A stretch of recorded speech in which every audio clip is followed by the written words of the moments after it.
Un sac mortuaire juste à côté des rescapés, la tragédie du naufrage résumée en une seule image. Des visages fermés, des regards absents, des hommes, des femmes en état de choc. Et sur cette plage libyenne toute proche, d'autres victimes noyées lors du drame. Ils sont érythréens, palestiniens ou encore soudanais. Ils racontent la tragédie.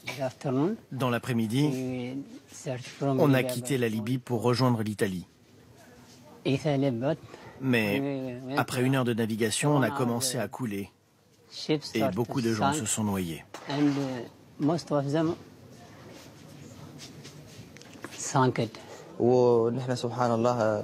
Avec l'aide de Dieu, on a réussi à nager pendant 7 heures. Puis on a été secouru par un pêcheur.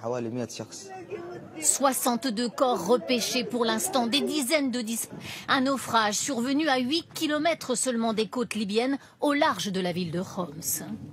S'agissait-il d'un seul bateau ou de plusieurs embarcations arrimées les unes aux autres? Pas de certitude, mais un constat, c'est la pire tragédie en Méditerranée cette année. Et aucun bateau humanitaire pour secourir ces migrants. Certains sont bloqués pour des enquêtes judiciaires, d'autres sont en route, mais encore loin, au large du Portugal, de Majorque ou encore en escale à Syracuse, en Sicile.